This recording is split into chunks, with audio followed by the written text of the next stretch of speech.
तुम हमसे मोहब्बत करो हम बेवफा नहीं करेंगे। না না মানে আই এম জিপিএ 5 এদেরকে শো ইওর পাসপোর্ট বললে এরা পাসপোর্ট বুকে নিয়ে শুয়ে পড়বে মাননীয় স্পিকার। ডিসগাস্টিং একটা দেশের সিস্টেম কিভাবে শিক্ষা মন্ত্রণালয়।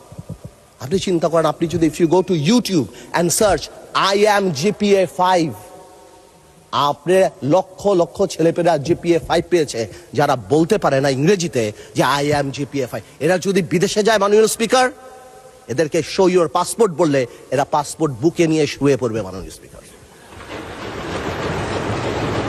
আমি এই কথাগুলি কেন বললাম মাননীয় speaker?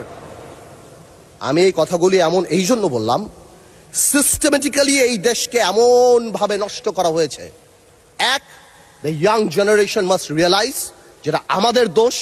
We couldn't connect to them, we couldn't connect to the gen Z generation and tell them what atrocity been going on. আমরা কি ট্রমার মধ্যে থেকে 17 বছর গিয়েছি। আরেকটা রিজন বোঝা দরকার যে মাননীয় প্রধানমন্ত্রী তারেক রহমান সাহেব বাংলাদেশের ইতিহাসের সবচেয়ে খারাপ সময় বাংলাদেশের দায়িত্ব নিয়েছে।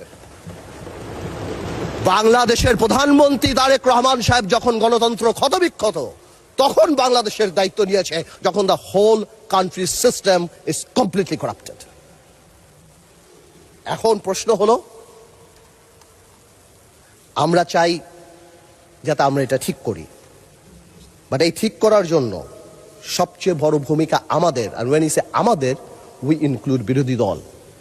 কিন্তু আমি বিরোধী দলের একটা জিনিস আমি এটা বুঝি না, ওনারা আমাদেরকে ভালোই বাসেন, আমরা এত চেষ্টা করি, ওনারা বলে না, আমি বলে না মাননীয় স্পিকার, বলে না तुम हमसे मोहब्बत करो हम बेवफा नहीं करेंगे। না মানে বলে উর্দুতে বললাম যাতে বুঝতে সুবিধা হয়। উর্দু বই দেখছি একটা, আমি একটা উর্দু বই দেখছি, ওই যে পিছিয়ে উর্দু বই একটা, এটা একটু এটা বুঝতে চলে। আর আপনাদের সাথে কমিউনিকেট করতে, এনিওয়েজ আমি আপনাকে কল করি, will talk about it later.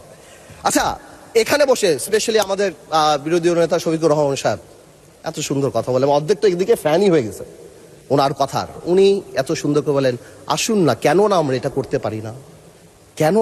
করতে পারি না, মাননীয় স্পিকার, বিএনপি ফ্যাসিবাদীর রাস্তা ধরে হাঁটা শুরু করছে শফিকুর রহমান। বিড়ালের মতো বাঁচতে চাই না, সিংহের মতো বাঁচতে চাই। মানুষ আশরাফুল মাখলুকাত আল্লাহ বানাইছে, আমরা সিংহ বিড়াল হয়ে যাচ্ছি। সংস্কার পিছিয়ে গেল, অভ্যুত্থানের প্রস্তুতি হবে। জিয়া পরিবার থেকে মানুষকে মুক্ত করার ঘোষণা। 16 বছর জিয়া